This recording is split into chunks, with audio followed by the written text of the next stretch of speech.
Wow. We are on fire. What is it? Wait, hold on. Where is it? Dang it. Here we go. Oh. What's up, George? What's going on in the House of Crazy tonight? In the House of Crazy tonight, we have a very special episode. Cosmic Wars is on Kickstarter live. Tonight, we're going to hit the button, and that's all we're going to talk about. We have special guests coming in. It's going to be a good time. It's going to be a good time. There's some really talented people coming on the show tonight to talk about their amazing renditions of Gorf. But without further ado, let's get this party started.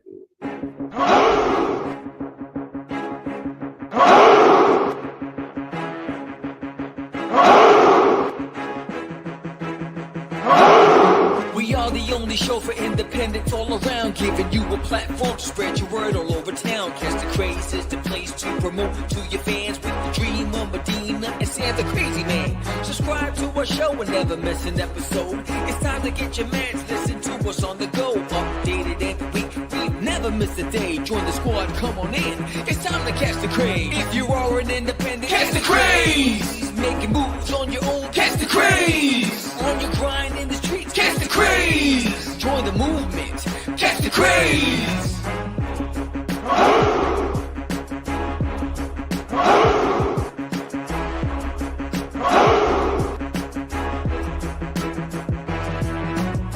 Yeah, George, we did it again.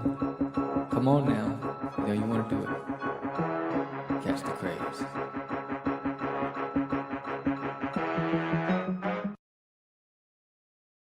Welcome to Catch the Craze podcast. I'm your host with the most, Sam the Crazy Man Vera, and I am George the Dreamer Medina. What's happening, everyone? Welcome to a special episode of Catch the Craze. It is Thursday, February 12th. We usually come on these things on Tuesdays, but tonight we have a special episode because my friend here, Mr. Samuel Vera, is launching Cosmic Wars, the book. Like, this is the book that you had when I first met you, and I'm happy that this book is coming out again.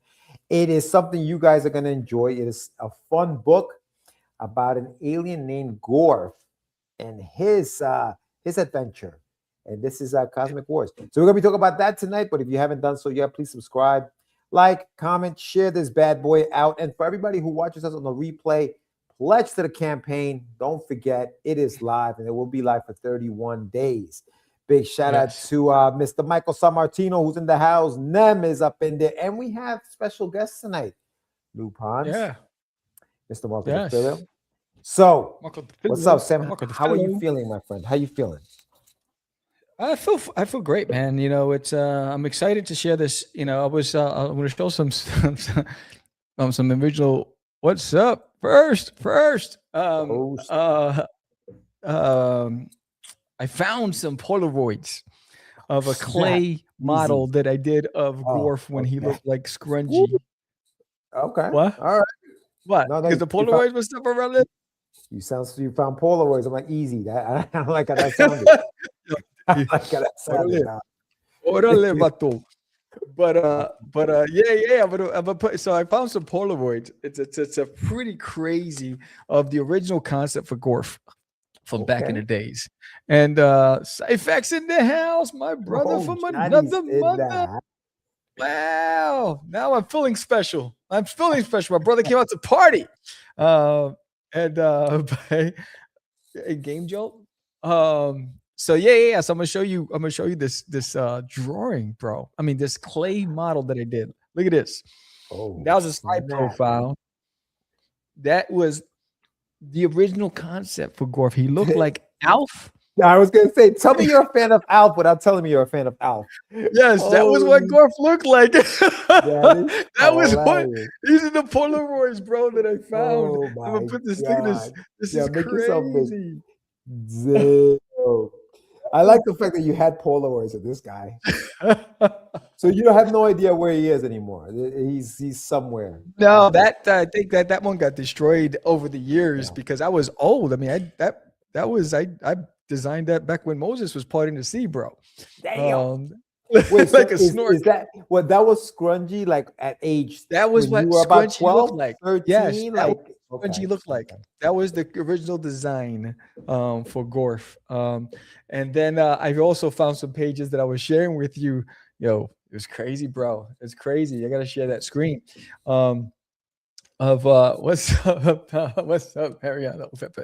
So let me share this screen. It's crazy, bro. It's I gotta get the other screen. Share the screen. Where is it? Window. This. Oh, wait till you guys see this, bro. This is crazy. This is my first attempt at creating a comic book with Cosmic Wars. This is way before I met George. This is like right before I started using 3D programs. This is me, bro. 84. Oh, Lou. It's been 84 years. I know. Look at that pink background. I had a pink solar system, bro. And but that was the original drawings from back in the days. My first attempt at creating my own comic book with Cosmic Wars. Now, were these drawn 11 by 17 sheets of paper? You scanned them and colored them? Yeah, and I still have them. And there's Lord Evil. And I was creating my own universe. There's Princess Raina and Gorf and Captain M3 and Professor Ramses. There was a cosmic battle. See, I've got some clay broke out the camera. Yeah, look at Mike's. So Sub Underground. Look at me. Sub Underground says that's awesome. Thank you. Wild, Mariano Rivera. And Michael San Martino comes in with the Sam got some clay, broke out the camera, shut the film, and then went down to the film hut and waited like a week to get those Polaroids. Yo, no, said I'm surprised paper had been invented back when you drew this. Yeah, we evolved from rocks. We went from stone to paper. We went from this to, let me just. Oh man, wow, good times.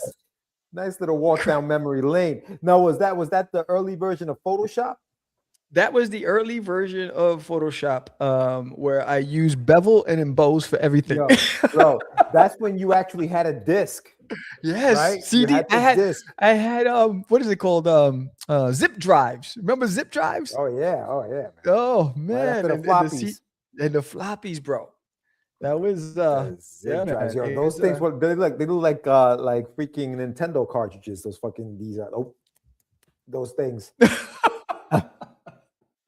Yes. I'm excited. It's a big night.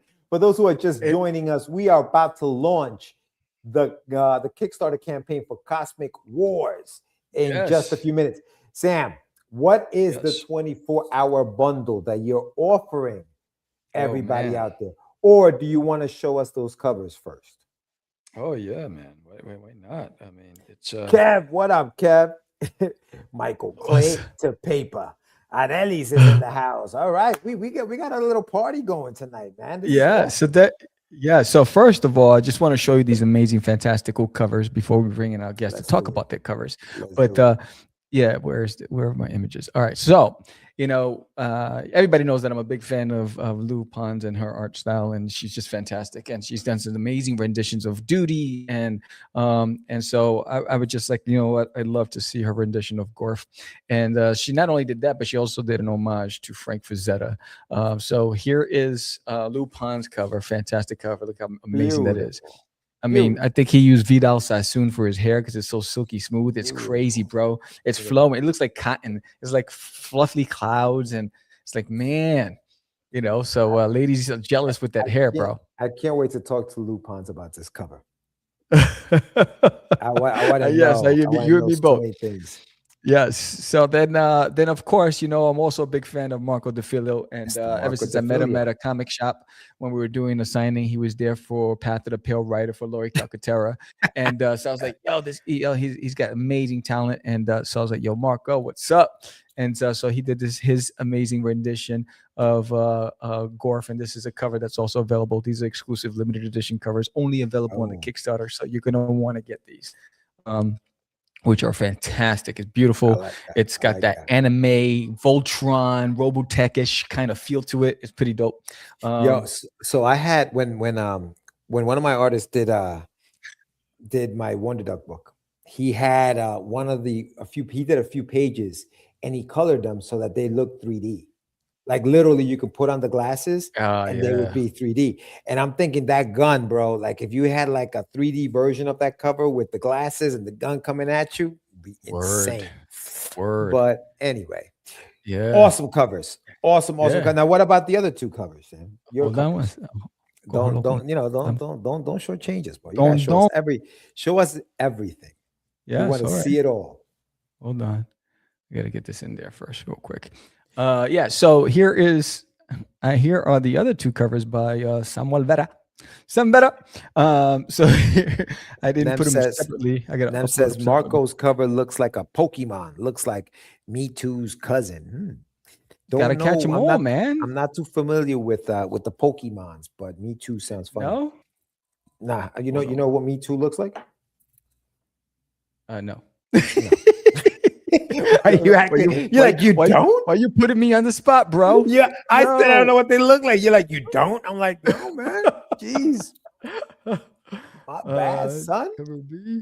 And hold on, I'm trying to get the other covers. I'm a Pokemon fan, so they not wrong. All right, there you go. Kev likes Pokemon. Who? Kev.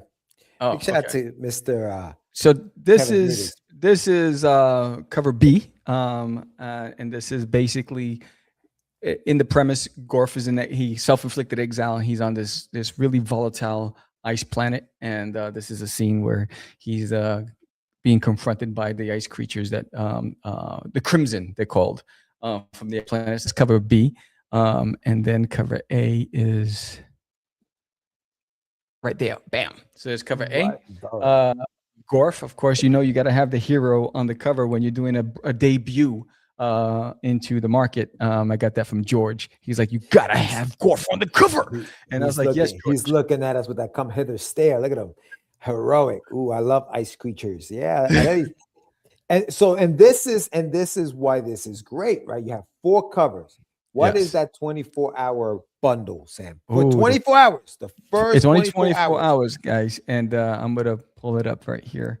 Where is it? I don't want the production. I want this. I want the image. Get out of here. So the 24-hour bundle basically is all 4 covers, and you get those 4 covers. It's a huge savings. Where is it? Where is it? There it is. Boom. It's a huge savings. It's like $37 you're saving. And of course, you're not letting me delete. Sam, forget the production. Let's talk. Forget this production crap. So you get all 4 covers. You get all 4 covers for $50. That includes shipping. So you're not paying for shipping. And so individually, it's a lot more. But for this 24-hour special, you're gonna get them all for $50, and it's pretty dope. And I want to play something in the background while we're talking. I love that all 4 covers are available in one shot. Now, I think they're still available within the campaign, and there'll be more stuff added to them. Yes, you can get them as add-ons. You can get them individually. But the 24-hour bundle is only for the first day, and it's pretty exciting. And I always like to do something on that first day. I gotta say this too, man. And this is what I love about, like, we had a show a few weeks ago about community, right? Like the community of like whatever. Yeah. And I know when we were talking about it, we're a little down on the word community because a lot of the time it means nothing to a lot of people. But here on the show, we've actually made quite a few friends. And everybody who's in the chat right now goes on that list because you guys are here just about every week watching us. Lou is one of them, and Marco DeFilio is another one. And I think that when you approach these 2 incredible artists, you guys have a show on Saturday, you guys talk about drawing, and you guys have become really tight. And when you put the call out to these guys to see if they would do a cover for you, there was no hesitation. And that's what I love about what we're building here on Catch the Craze and what's happening with this book. 3 artists. 4 incredible covers. You guys forget about it. You guys are gonna freaking love it. They're fantastic artists. I mean, they every time I see them produce something, makes me work harder. you know, and that's what I love about this, you know. What do you say, Sam? What do you say that for that, bro? Nam, is Sam going to dress up in a onesie like Lori? What tier of stretch goal is that? Do we really want that? Have you seen Lori? Yo, big shout out to Lori, Path of the Pale Rider. I'm shouting her out. She's got a campaign going on right now. I'm sorry, Sam. Absolutely. Go ahead. We interrupted you. Go for I don't know. You got Tourette's. I don't know what the hell just happened. I'm just saying, whenever I see these guys, I have to step up my game and I have to work harder because they inspire me. So, and just to get them to honor me with their renditions was pretty fantastic. And I'm absolutely loving it. I do have Yeah, Will. That's right, Sam. Step up your game. What up, Will? How you doing, man? Step up your game. That's right. Bring my A game. They call it basketball. So what do you want to do? We're gonna bring in Lou and then we're gonna hit the button, or what are we gonna do? Whatever you want. It's your show. It's your show. We're here just you know. All right. So we're gonna bring in Lou. I want to hear the inspiration behind her cover design, and I'm gonna hit that launch button. Hey Lou, what's going on? Hey, Lou, I'm embarrassed saying, like, hearing all that about me, because like the motivation that I have is from watching the show, because like you're talking about upping your game, and I'm actually just thankful to be back in the game, because I kind of disappeared for a long time, and then I found this show, found you guys, and so yeah, I mean, sorry, I'm emotional already, but there you go. Lou, you're emotional. I'm excited. This is the first time you and I share a stream together. I don't think we've ever done. No, it isn't. We did before. We did the 600th episode. Yeah, 600th that's episode. Right. You came in for and you said that I'm 84, and you say I'm 85. I'm 85. I'm 85. I'll do it. Elliot's in the house. It's been 84 years. I love it. I love it. Look, Lou, they love you. Nam loves you. He does. I love Nam too, because me and Nam seem to be having a thing going on. I'm gonna say it because we do. We got a thing. You got a thing. Yeah. Elliot's in the house. What up, E? How you doing, man? So Lou, this cover. I know you and Sam obviously had a discussion about what was gonna be on the cover and all that other stuff, but the thought process behind it, like, and he's coming in through this, like, these two ridges, and he's walking through, like, what were you thinking? Like, how was it going? How dare you, George? Well, it was kind of it was a situation where I was just running over what Sam had told me the main story was going to be, where he was on this ice planet, and there's going to be someone looking for him, and he's going to be, I'm thinking, yeah, he's going to become the hero again. And then I thought, what's he doing there? He's just like wandering around. He's like, what, like killing shit and stuff? I was like, I don't know. And then I kind of got like this Frazetta vibe. Yeah. And I was thinking, I loved it. That image that I literally took it from was one that I'd actually stood in front of for real. I'd seen it, and I'm going to admit, right, it made me cry. Oh, made me cry. Awesome. Yeah. Sam, you have the image. Can you pull it up so you can see it? Yeah, the actual yeah. The actual Frazetta one, though, it made me cry. Actually, let me show you. They used it on a band called Molly Hatchet. They used it too, and I just really liked it from then. But it's different when you see it for real. Hold on, let me see. Yeah. Okay. Beautiful. Yes. Oh yeah. Wow. Yes. Yes. I have that statue. Do you?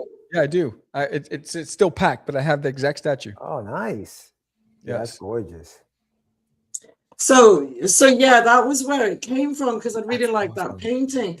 But as you can see, it's really like rocky, and it's warm and kind of rugged. And I thought, what if I just turned it into ice? And then did the same kind of paint strokes, but made it like icy looking and cold, and then put one of the characters from Cosmic Wars, and then of course, like you said, it's got to be the hero, right? Yeah. So awesome. I love that. He just fit, and I just kept doing it, and I was like, I'm no Frazetta, but I'm gonna have a go, because also, beautiful. Well, thank you, but it was because I'd done these duty pieces before, like duty as, and it just kind of like, well, I can do Gorf as, right? Yeah, I'll just do that. So absolutely. I did Gorf as a Frazetta warrior. I love that. Absolutely. I love that rendition. I love the homage, the story behind it. How long did it take you to do that, dude? How long did that, like, getting all that together? And Honestly, right? I thought it was going to be really fast because I started it and I was like, this is going really, really fast. And I was Mhm. putting all the undercolors down. I was just putting all the shapes down. And then I got doing the detail, and then I realized I was like, oh yeah, I forgot I was one of those people who are obsessed over detail. And then I got to the armor and I was just like, yeah, it's over now, isn't it? Here's where the hours start clocking up. But I Right, couldn't right. stop. I couldn't stop because it was like it had to be done. But I have to say, when I've done artwork, especially for somebody's cover, I'm not going to stop just because I think, oh, well, I kind of done enough hours on this, right? I'm just going to do what needs to be done. Yeah. Simple as that. So it Yes. doesn't matter how long. I was enjoying it. Yeah. It took a Oh, bit. it looks amazing. As soon as like Sam showed it to me, I was like, yo, this guy's like Frank Vazetta vibe. Like I got it right away. Yeah. Right. Like it was right away. I Well, love I'm it. glad because, like, how do you recreate something that has been produced by a legend Yeah. anyway, Mhm. right? Word. Mhm. So just for it to represent that is good enough for me. So I'm happy with that. Yeah. No, I mean, Absolutely. and you know what it is? I think you know, in this industry, in the comic book industry, the homage cover has been something that people do ad nauseum, right? Everybody's Mhm. got an homage cover, everybody's got something. What you did though, you took it to, like, you know, most people do, you know, whether it's Amazing Spider-Man or Fantastic Four or whatever, you went in there and went Fazetta, and it's like it hits. It hits. Look at his face. Like, it's so freaking cool, man. His hair is sexy. It's Right. Sam's Well, obsessed that's with the the hair. Fabio He's got thing. luscious locks.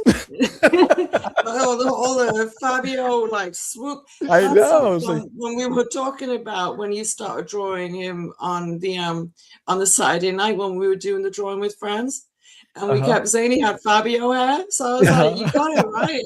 You got to put the Fabio hair on. Oh, so absolutely. maybe later on down the line, we do an alternative cover for the next batch, but we do the romantic one. Ooh, with Wow. Katarina. Yeah, because they're gonna get it on, right? Easy. Okay, this is a family show. Hey, Spoiler alert. it's how you explain it. It's like, let's It's get all how you it. explain I it. know. Right. Smoochy. Yes, but yes, but I do want to say that we will be hosting raffles tonight, and there's two ways to start the first raffle, which is either we're funded first or 20 backers first, and I'm giving away the Forbidden Gold Edition trading card set to the first winner. So to all physical backers, digital backers, I'll have something for you guys, but physical backers, so it doesn't matter if it's physical or digital that actually pledges. It's the actual physical will get this. So I think I'm going to hit the live button and then we're going to continue this conversation and get that bad boy going. Right. So let's see. Let me get that screen going. All right. Let's see. Where is it? Doom. All right. Let's get this going. I'm going to hit launch. Launch. Yes. I want to launch. I'm ready to launch. Let's launch project. Woo! Hearts racing.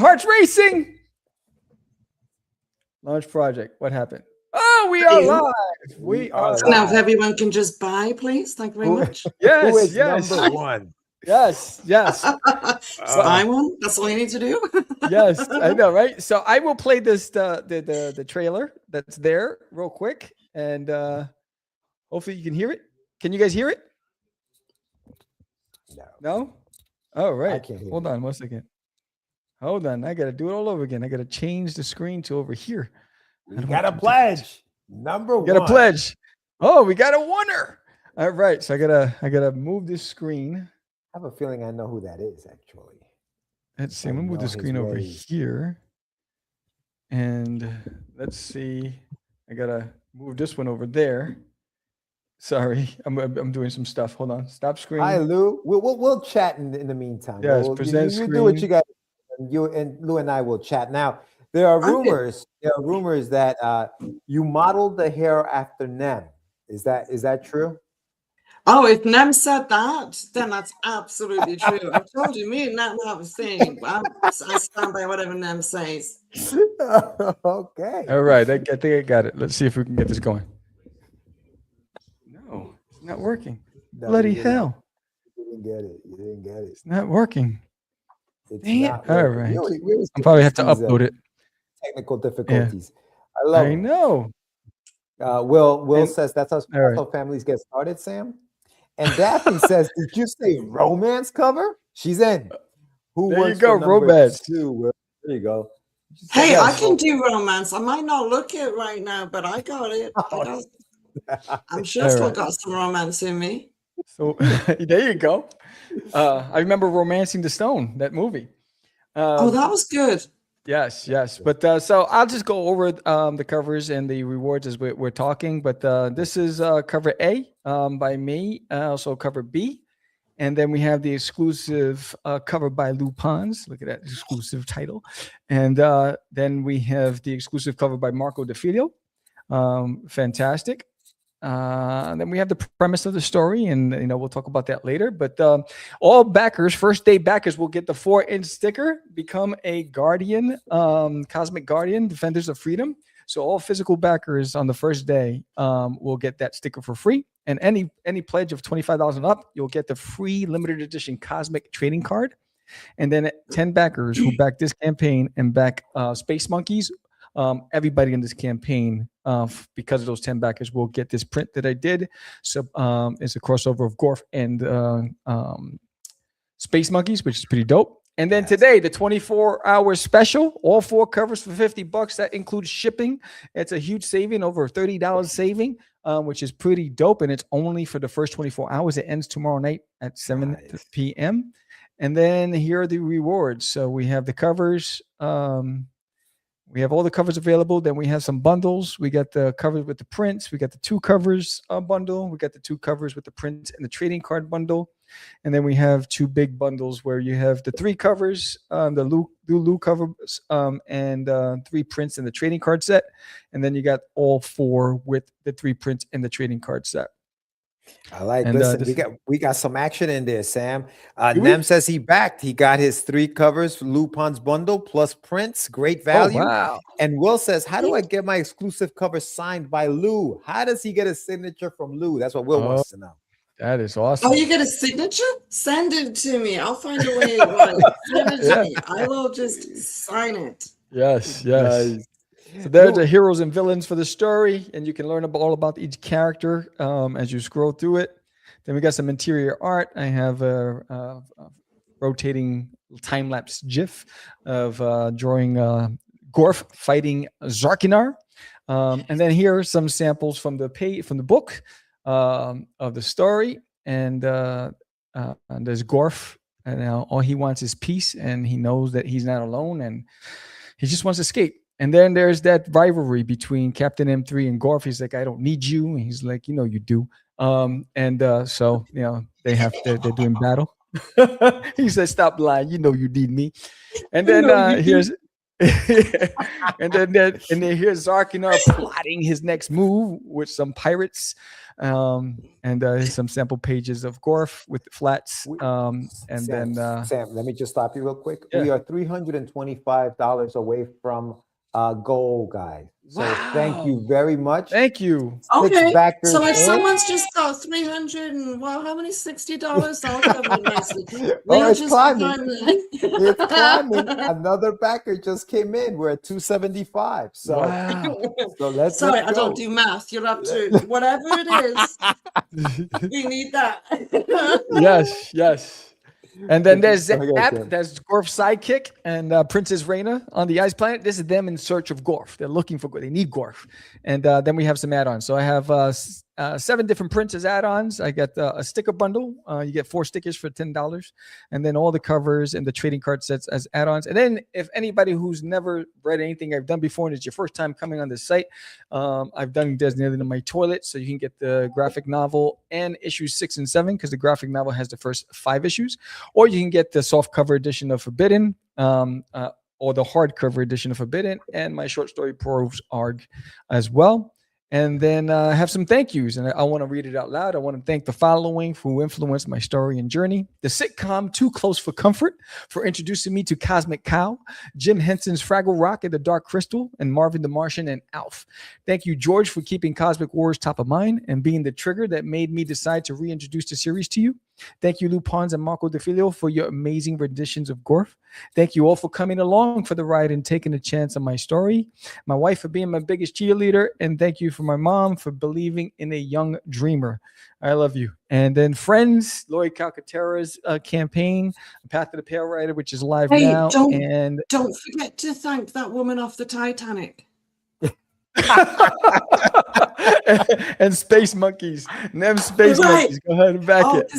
That's my connection with Nem is Space Monkeys. We're going to be connected forever by Space Monkeys.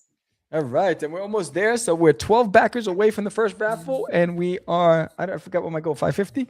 So we're. You just need 550, guys. Come on. 550. Yes. So wait, so Lou, your connection to Nem is through Space Monkeys? Yes. Well, do some other stuff, but the actual immortal connection right now is Space Monkeys. Ah, okay. Because I did the cover.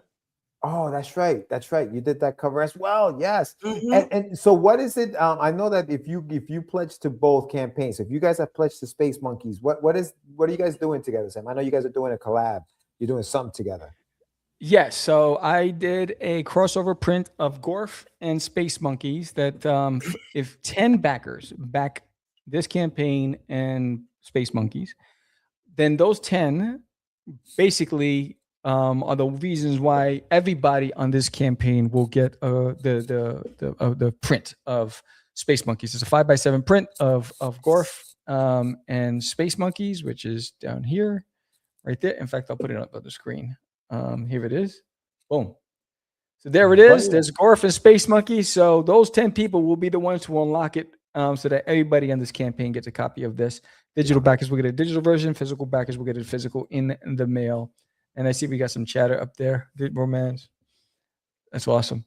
Yeah, so that's that's going on there. And so the whole purpose is just to try to introduce Gorf to a whole new audience. For those of you who are supporters of Disney in My Toilet, Duty will be back this summer with issue number 8. But I needed to get Gorf out there. He's been with me since I was 12 years old, and I love this character. Yeah. Listen, we're under $200 to go.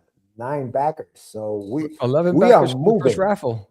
We are moving. And again, this gold foil trading card of Forbidden, which I think it has 10 cards in it, can be yours. We're raffling this off tonight. So if we're funded first or 20 backers, whichever comes first, that'll be the first raffle tonight.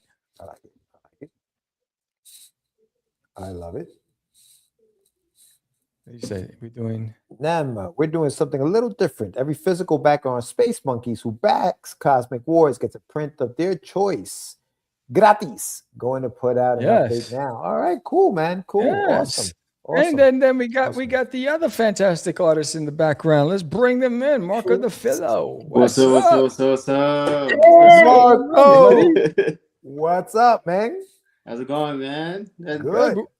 We were talking about that fantabulous piece that you did. Tell us about the inspiration behind this piece right here. Oh, yeah. I mean, when you told me to do a cover, I was like, what is the coolest thing I could make? And I was thinking a very action pose. So I've been trying to push the limits of how does it go for my perspective on the human body. So I was like something very imposed, basically going toward the viewer. So I was like, I wanted to make it very action based. When I hear Cosmic Wars, I I'm imagining a big battle. So Yeah, I had to do like an action sequence, man. Something fun, something that would draw in the viewer. I love it, dude. It came out really, really good, dude. You did an incredible job. Yes. For those who don't know, Marco actually was the first artist on Path of the Pale Rider, which is how I knew of you. I know Sam met you like at a show. I've never actually met you in person, but I met your work before I met you, and you did an incredible job on that book, man. Congratulations. Oh man, yeah, Awesome work. Awesome work. Yeah. Path was fun, but like I think Path was like 3 years ago now, so like my art has evolved so much now. So it's fun to see that transition. It's like when it started, Path was really fun. And now I'm like, if you see like from the covers of Path to now, you can see that the development of it. And so that's why I kind of did this too. I was like, I want to push myself. So no, you can do that. You see it. It's funny because and Lou, and I mean, you guys, all three of you are artists, you can attest to this. You really, like, you talk about the evolution of your art, and like you can see it from the first issue, bro, to like the third and fourth issue. It almost, and listen, this is props to you. It almost looks like different artists. Like that's how much you evolved and how much you grew as an artist. It was dope. Issue 1 was dope. Don't get me wrong. But then you see 3, 2, 3, 4, and I'm like, holy cow! Like, yo, you can, you just keep, and practice makes perfect, right? The more you draw, it's inevitable. I know, Sam, you were working crazy with the colors, and look how good you've gotten. And Lou, you just, I can't even. You're just incredible. You're amazing. No, it's a lot of work. You're right, though. It is. It's a lot of work. You've got to study. Actually, the piece that I did for the cover with actually doing the Frazetta piece, I had to study that. So it's like you do an extra work when you do something like that, but you learn from it too. And if you're willing to do that, that's why there's the extra hours we talked about earlier. Because the extra hours are going in for my benefit most of the time. If nothing's going to benefit from it, there's no point in doing it. You just keep getting better. And there's so many other people I've seen who, from the very first issue of what they've done to now, it's great. But a lot of people want to go back and redo it. So Marco, that would be a question for you.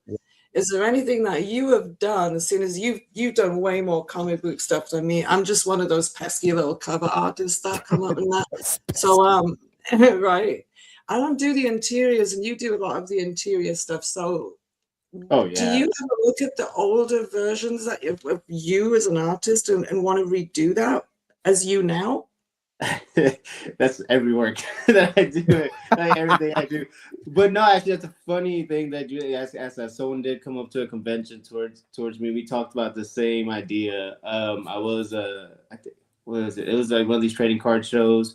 He came up to me because he was a fan of Path of the Pale Rider. He same questions. He was asking me about like the interiors and all that. And of course, so I don't like to think about that like interior wise, because if I do that, I'm gonna want to go back and redo everything. It is what it is at this point. It's like the book is done. That's what it is. But when you come to the covers, oh yeah, definitely. Like if I see the cover, I was like, I wish I could just go back and touch up. He asked me about one of the covers. He asked me, it was like, man, you were so cool. I wanted you to do a cover, and then it's like, I love this cover. I mean, I don't want to call it out because I don't want to be like, there's nothing wrong with the cover. It's just me, my perspective. But I told him that I felt like that was the worst one that I did on like the series. And then he responded in a different way. He was like, man, that was my favorite. I was like, I wish I could go back and redo it.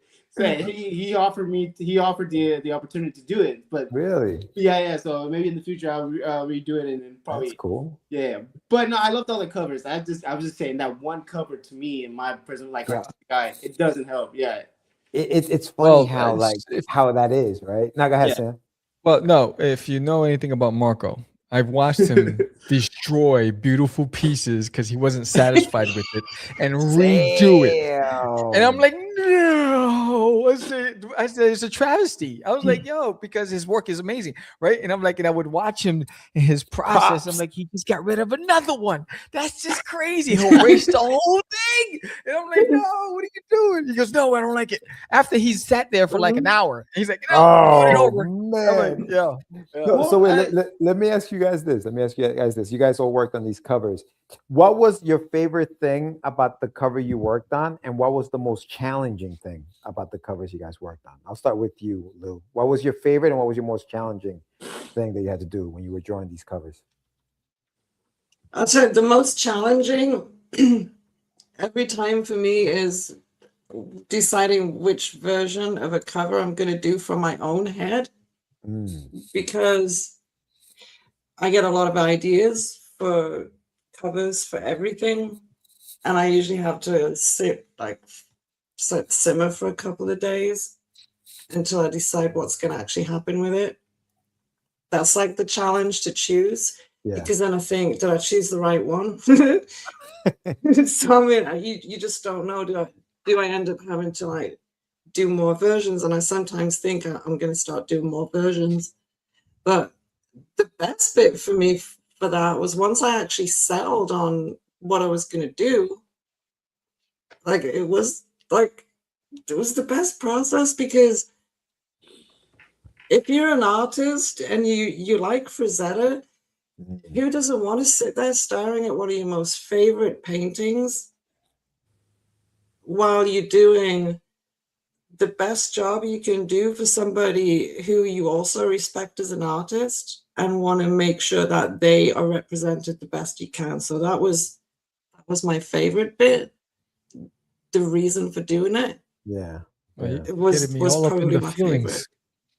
It was my tissue. It make me emotional. It's funny you say that though, Lou, because you know when you're doing something like that, when it's for Zeta too, I would think that it would intimidate you. Like it would be like, damn, am I ever gonna get it to look like this? Like, you know what I mean? But the fact that you found that you thought that was the best see part. the guy's count? I know. That's what I'm saying. Like I would figure, damn, that's like, oof. Will I get it to this? But I love that you love that part of it. That's kind of cool. That's the challenge as well, really. But if I think about it as like too much of a challenge, I'm never going to do anything like that again. But like I said, the challenge for me mainly is deciding what to do in the first place. But I've learned to kind of calm that down and just let things just sit and think about it for a couple of days. So it looks like I'm not doing anything, but like weirdly enough, I am. It's weird, but that's how I roll. Yeah. No, I hear you. What about you, Marco? What was your favorite part and the most challenging part of drawing that cover?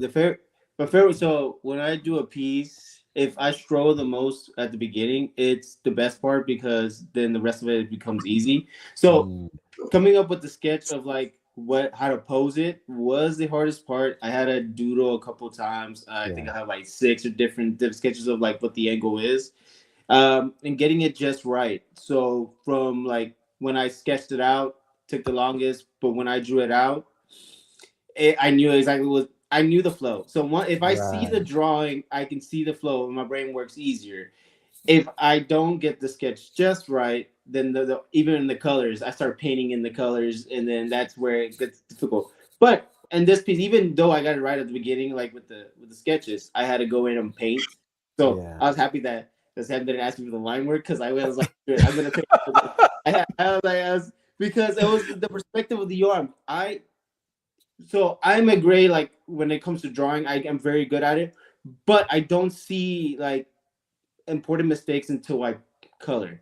And once I color, my brain says like, okay, this is what was messing with you at the beginning. So I tend to paint over, and then with the colors and the painting, it works out better. But if it was like a small problem I need to paint over, it's no problem. And it was just like the arm of the character like coming towards. Visually, my eyes wasn't seeing it in black and white. Once I got to color, I was like, okay, I understand where it's wrong. Wow. So then it's not until you color it that you see the mistake, and then you got to read. Thank God for digital, man.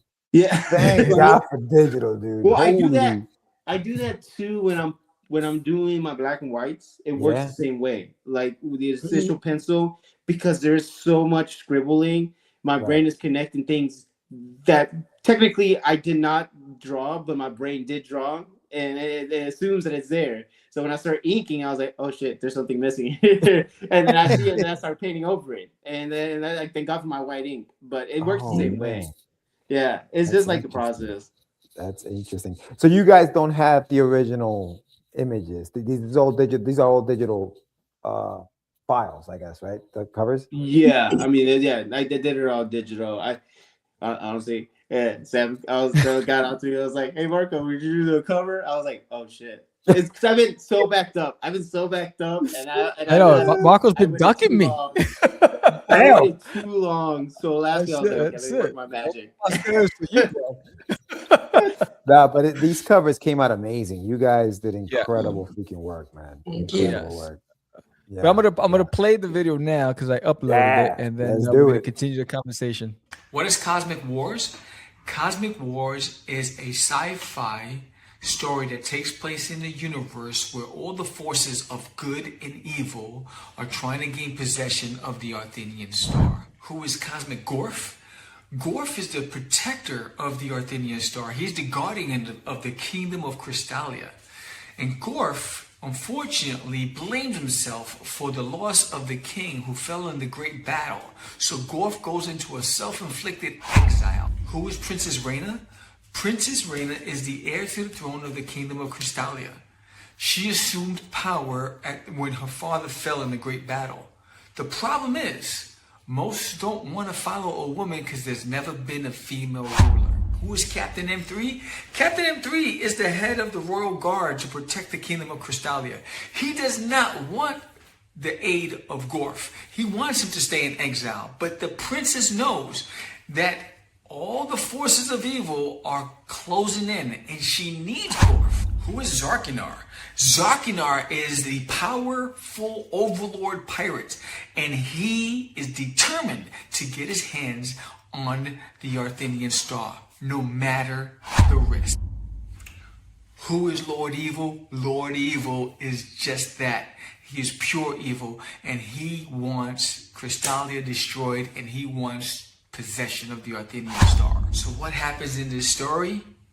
You guessed it. The princess risks everything, and she goes off, leaving the safety of her kingdom, and heads off to try to find Gorf. Why do I want you to back this? Because I created this when I was 12 years old. I created Cosmic Wars and Cosmic Gorf when I was 12. His name was Scrungy when I was 12. And my influences were, Cosmic Cow from Too Close for Comfort and Fraggle Rock and The Dark Crystal and Marvin the Martian. And it's a culmination of all those things. And it's a great story, and I want you to come along for the journey with me. So pledge today, tell a friend. Let's make this the most epic sci-fi adventure series of this year. Thank you so much. Have a great day. We're warriors in a cosmic war. Whoa, Sam, was that you singing that song? We're warriors in the cosmic war, baby. What was that? Wow. All out. All out. Yes. It's my baby, bro. It's been with me since I was a kid, bro. And it feels good to I feel like I'm growing up with a friend, and an old friend has been with me for a long time. And and I'll show you those I'll show you that rendition. This is what he looked like when I created him. This is a side profile. That's what he looked like. That was a clay model that I did. He looked like Alf with a balloon suit on. It's horrible. It's horrible. It's very stark, man. Very stark. That's what he looked like.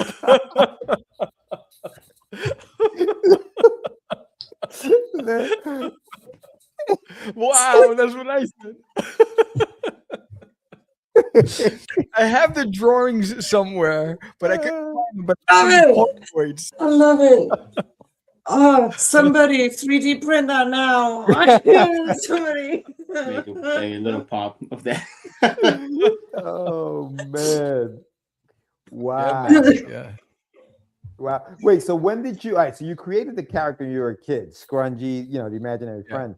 When did you flesh out the story to be what it became, like the Arthenian star and all? Like when did that happen? So it was in my teens. It was in my teens when I started fleshing it out, and then it was a few years before we met. I was working on the first comic book, and which was that that funky looking stuff that I showed earlier, and I started working on this. 84 years ago. Why are you man. so serious? Why are you so serious? And so she was so intense with that. She goes, "You just and so, it's like, damn." But I know, right? Gotta get I was like, story right. I'm not feeling the love, and so I started fleshing out in my teens, and then I'd go back and forth. You work on a project, you leave the project, you work on a project, you leave the project, and then then we met, and I decided to do it because at that time I was learning 3D, I was learning a lot of different programs, and then I started working with those programs.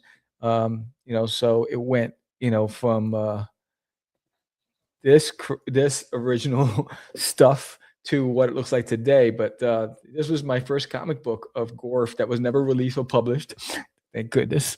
And I had fun with it. I was breaking all the rules, no perspective, and anatomy was crazy. And I mean, if you can see Gorf's face, look at his face. He still has he had nostrils. I don't have nostrils on Gorf, right? That like was an my aardvark. Aardvark. There's some perspective. Yeah, don't be really hard yourself. Yeah, you're being nice, you're being generous, and so this was it. I mean, you see Captain M3, and you see he's being nice. Give me up. Right? I mean, even my coloring was gaudy. Look at my coloring. I can't even see what's on the screen. It's so crazy. I was using bevel and bows for everything, and it was nuts. Look at this, But that was Gorf back in the days, man. Yeah, That was When he was a young aardvark. Yes, aardvark. Yes. And 84 years ago. and there's Gorf today. There's Gorf and Zed today. There he is. He's stepped. There he is. And so I mean, it's just it's crazy. It's like a time capsule when you get to look back at it's and if I didn't have these things, it would be hard to reflect. You know what I mean? So like these things help trigger memory. And Yeah. I didn't even know I had this until I was going through the shed. And I was like, oh my gosh. I'm so glad they showed up.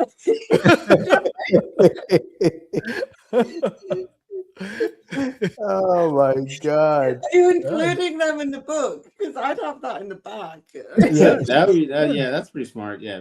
Yeah. Put that in the book, man. So I would totally have that in the back. I would have that as a story because that is just the funniest and fun at the same time. Yeah. And that really shows where it's all coming from. Just put it in, like, Make it a stretch goal. yeah. Yeah, there you go. There you go. Look Yeah, at that. I mean, George is the businessman. George is the businessman. That's my agent right there.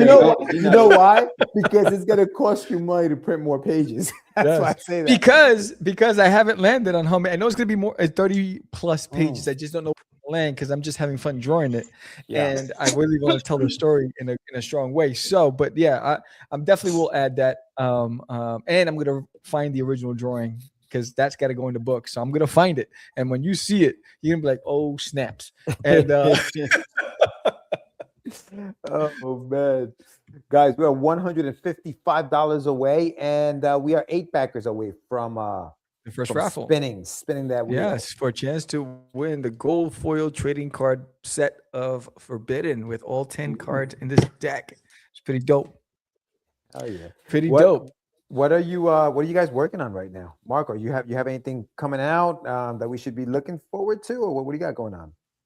Okay, so it's a lot. So I'm still working on Root Folk. If you haven't heard, Root Folk is it's kind of a dark fantasy about a girl with 3 legs.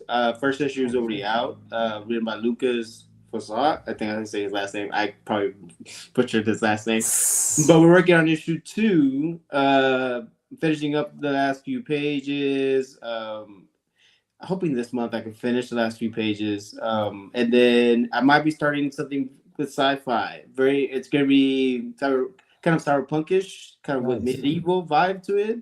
That's cool. Going through like character design, concept art. He's taking a different direction because the writer is a game writer. So it's very interesting to see how we develop this project. Cool. Bunch of covers, and tomorrow I'm gonna release some original art from like my sketchbook. So yeah. Oh, cool, man. Yeah. Awesome. Yeah, I like following you on the Facebook, man. Like the sketches that you do are dope, dude. I love that stuff. That's great stuff, man. Oh yeah. I mean, they've been good practices, and that's the speed has been growing. That's like also kind of what influenced the cover too. Is like I wanted to see if I can like kind of do it the same speed to do something big. So it was pretty fun just like to translate it. You can see the influence. You can see the influences of like my painted drawings and then my sketchbook drawings. I like that you still like that stuff is traditional. So you know what I mean? Like you still throw down on the traditional end. Like you can go into a page and just do your thing. What about you, Lou? What do you got? What are you working on? No, super secret. No, I'm kidding. Well, it kind of is, but not really. No, personal stuff right now is I'm always working on something. I tend to do a lot of stuff to put up on like Redbubble. I haven't done much on that lately because I've kind of switched focus. I've gone a little bit more painterly. Like I don't draw lines anymore, apparently. I just paint. So I'm doing a lot more focused things on my own personal stuff for a book that I want to do. And when I'm not doing that, I'm actually writing. I don't know if anyone knows, but I actually write. I'm not great at it, obviously, because no one's heard of me on that side of things. But I am kind of doing a bit of a comedy. Oh, cool. Writing. And how that's gonna go. I mean, I don't know. Throw some aardvarks in there. You know what I mean? Aardvark notes. I mean, well, I might have to throw one in the back now, kind of think of it, because that's a pretty good idea. Just a random aardvark in the. Oh no, it starts way. We'll have to put it in the front. Let's do it right. Put it in the front. All right. So we'll have the zebra in the back. That's what we'll do. Yeah. So just doing personal stuff, but also, I think I'm probably not out of my element saying this here, but I'm going to say that like I said, I'm connected with Nem. And me and Nem have got more Space Monkey stuff to do. I'm just saying. Just saying. Watch the Space Monkey space. Space Monkey space. I love the name. I love the name, man. I love it. I love it. Yes. So yeah. So you know me, I have to have a theme song. Okay. So I don't know if you guys want to hear the theme song. Let's hear it. Let's freaking hear it. Go ahead. Oh yes.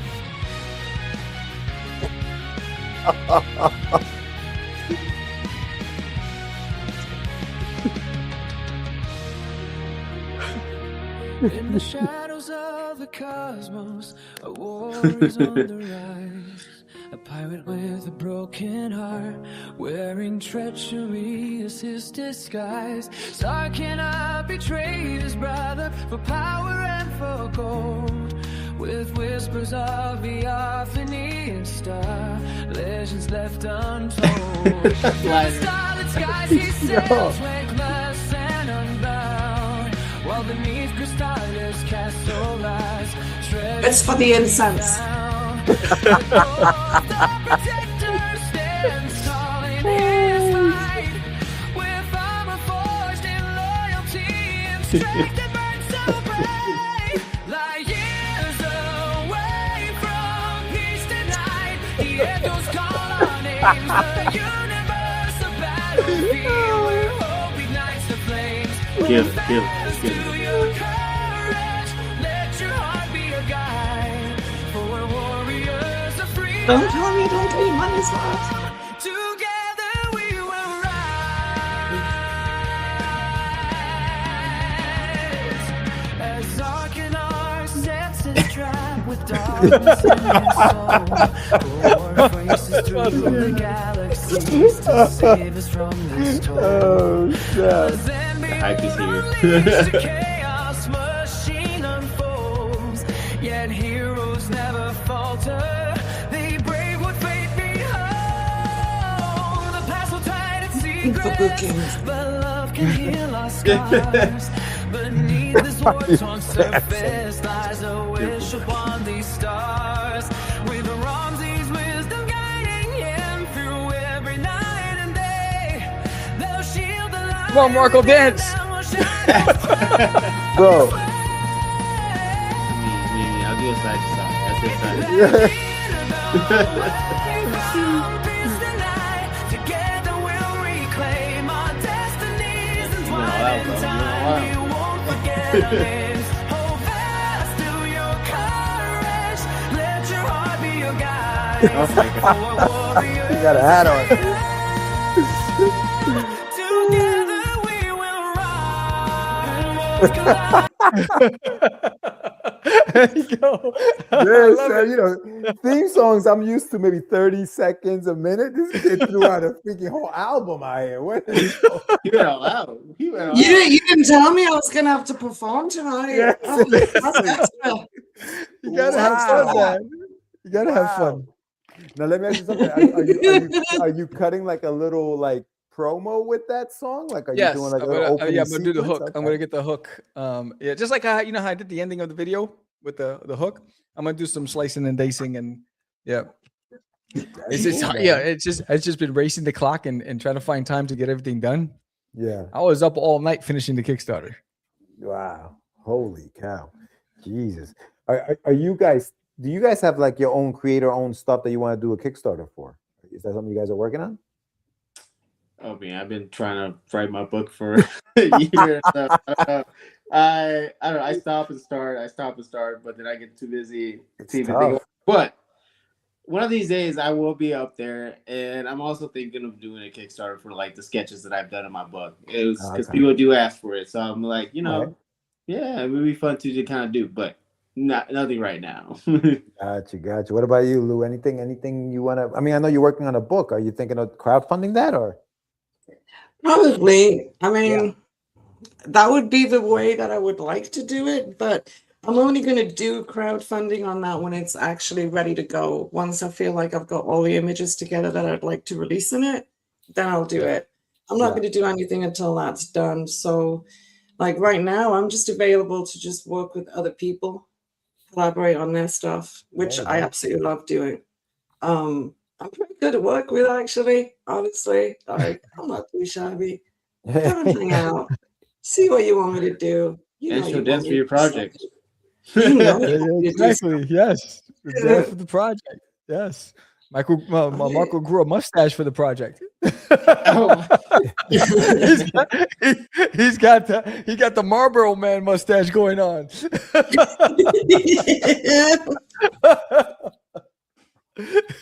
My mustache, man. I can grow a mustache real quick. I did for this right here. Took less than a week. Hey. Hold my beer. No, I'm just kidding. I can't. I can't. Marco's straight out of novela. Like Maria. Novela. Maria.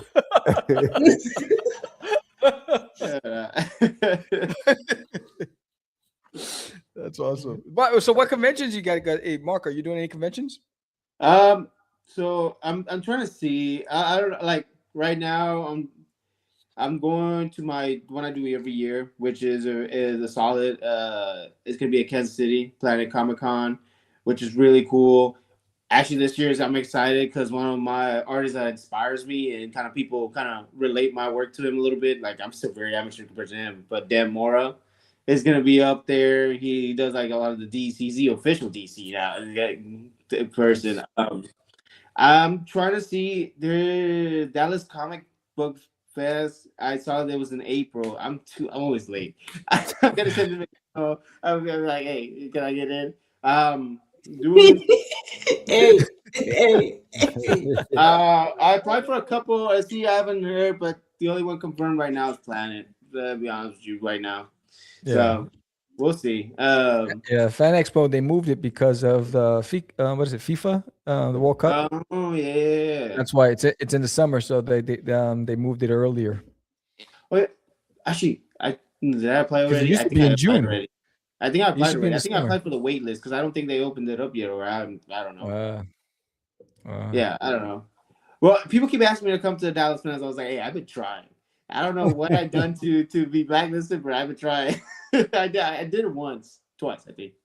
I just can't do it because they charge too much and they give you such small space and it's like very tight and I need space and I just don't think they treat us well. Yeah. They put all their focus on the celebrities and they just dump us into a pit and I'm like, nah, I'm not doing the fan festival. The Dallas Fan Festival was pretty more. I think that one was less celebrities, more art based. I guess that's like the other one that they do, the Irving. That was pretty interesting. I might look into that one again. Which one is the one that you said that they don't promote? I think he was talking about the Dallas Fan Expo. I think. Yeah, Fan Expo. They jacked up the first year I did it. I had my table secured. I got the map. I got everything. I promoted the hell out of it. I get there and there's a whole crew in my book. And they took up the whole row. It was like a whole independent company, and they had like 5 tables in a row. And so I was like, I'm looking for somebody, a promoter or somebody. And I'm walking around, and it's like, hey, what happened to my table? And they were like, and they go, oh, you were moved. They gave it to them. And I was like, and so I had a perfect location, which was right on the main aisle, off the corner. Then they put me in line, and you have to like walk 3 tables down to try to get in behind your table. And you could barely put up your banner because it's bumping against the person behind you, right? And you got a 6-foot table. And then what they did was, I forgot the guy's name. He was an editor for Marvel Comics. He was doing a book signing, a writer, and his line was blocking the entire aisle. So it was blocking the entire table. So we're already tight. We're scrunched in. I can barely fit my stuff. And so what I just started doing is I just started working the line. I was giving everybody on that line a trading card. And while they were waiting online, I said, yo, check out my stuff. That's how I was selling. And I was doing commissions. It was just like, I got to work that line because they would block the entire aisle. Wow. So how they do navigation, all that stuff sucks. They didn't care who it impeded on, that they had the line forming, blocking the entire row of artists, It was, but so that's why I didn't go back. And then they raised the price by like $200. And I was like, I'm done. Man. That's okay. They got really popular really fast. Yeah. Yeah. But I like the smaller shows. I like Texoma that we're going to be in next weekend. I like LitCon, I like, was it? Texoma's next weekend? Yeah. Hey, can I get a quick travel real quick? Texoma's run by Chris. What was the? It used to be the publisher for Path. Chris Hayes. Yeah. Chris Hayes. Yes. Yeah. I thought that. It's a really good show. It is a good show, man. I always have fun. You should head out, Marco. You should head out, man. I'd like to meet you guys in person. Lou, you should also take a little drive out. I don't know how little the drive is. Everything is far away in freaking Texas, I feel like. It's pretty far to drive anywhere in Texas. Yeah. I'll send him a message and be like, hey, you got an opening? We'll see. Plus, I think if I go anywhere in Texas, I'm gonna need Sam to put me together a theme tune. To who? I need a theme tune. Oh, there you go. If I go anywhere. I got you. Things something to come into, right? When you're walking towards the table, just something to feel. I need like a traveling theme tune. Yeah. Yes. So I remind everybody there are 2 artists that are on the show, fantastic artists. We have Lou Pons and we have Marco DeFilio. And Lou did this amazing homage cover to Frazetta, which is beautiful, of Gorf, our hero with luscious, fluffy hair. And we have Marco DeFilio who did this. And it has that for me, and my monitor is frozen. It has that Robotech manga, anime, feel for it. I love the way it just pops, and then again, everybody first day backers today, physical backers will walk away with a 4-inch Cosmic Guardians Defender of Freedom sticker, and everybody $25 on up will get this Gorf trading card for free. Physical backers, and then if 10 of you just back both this campaign and Space Monkeys, then everyone on this campaign, all physical backers, will get this 5x7 print of Gorf and Space Monkeys mashup that I did. And then only today, it ends tomorrow, 7 p.m., the 24-hour special for $50. That includes shipping. It's a flat fee. You get all 4 covers for $50. That's a saving of over $30. It'll only there available today, and it ends tomorrow night at 7 p.m. So you want to go and grab that, and you can check out all of the amazing stuff. And if you want to see some sample pages, we got trading cards, we got the heroes and villain bios, and some interior art. There's a time lapse of me drawing Gorf fighting Zarkinar. And then there's Zanzarax with the Zembiat Z12 in the background. In fact, while I'm doing that, here is a drawing that I did back in 2003 or 4 of, let me see, where is it? Of the Zarkinar with the Zembiat Z12 and Zanzarax right behind him. That's what they looked like back then. Yes, that's when I was drawing on storyboards, and now I'm doing on digital. But yeah, so Sam, I had a question for you about your designs. Like, what influences your character designs? Like, what, you know, how do you get the inspiration, the ideas behind like some of the looks for your characters? Aardvarks. Oh man, huh? Aardvarks. It's like the Animal Wow, wow. What's up, Michael in the house? Michael Gardner. Wow, she said aardvark. No, but it changed though. It did change from the aardvark. You know, as it evolved, a lot of my inspiration from an artistic standpoint, it's hard to figure out, because I'm a big fan of everything Jim Henson's done, right? I'm a big fan of Dark Horse and all that stuff. But like when you see like Zarkinar and some of these images, a lot of my influences came from in the 90s when Image Comics exploded, and you started seeing like the Pit, Dale Keown's The Pit, and you started seeing the way these guys were drawing these big. And so I've been influenced by everything I've seen, right? And then it evolved over time. And then the dynamic, like the big swords and the guns, when Battle Chasers, when that came out, I was like, yo, right? So I picked up things from everybody, and it just evolved into my own style. And I use a lot of circles and shapes. If you look at my art, you know, it's pretty simple. There's nothing complicated to my art style. And so there's a lot of just big, bold shapes, and then you just fill it in. And then I use a lot of color to compensate for the texture and the definition and then all that other stuff with the shading. Because as you can see, just for even here, and it's the same way today, my art, my inking is just tracing over my line work. So it isn't like I'm going and I'm finessing and I'm using heavyweight lines here and this, there, and textures. It's pretty simple. Here's a page that I did back in the days of I get it, Sam. I'm too complicated. I get it. Right? So here's a page of them coming. There's a kingdom in the background. They're racing on the animals. In fact, that was that sketch that I showed you earlier. But the line weight's the same everywhere, right? And so I've learned that the line weight affects how the character appears on the page. But back then it was just, I just took a black ink and just traced over my line work. And that was it. And then I scanned it and I used color and texture to make up for the shading and the tones and the shapes. When you guys do commissions, do you, like, for characters and stuff like that, have you been approached to do character designs and stuff like that, or no? I guess I'll start with you, Lou. Have you been approached to do that? Sometimes, but some people have asked me to do things like that, but they don't like my price. Okay. They want me to design something. I've done designs, and then I'll tell them what it's going to cost to actually use it. And they don't want to do it. They want to try and steal it or get someone else to do it.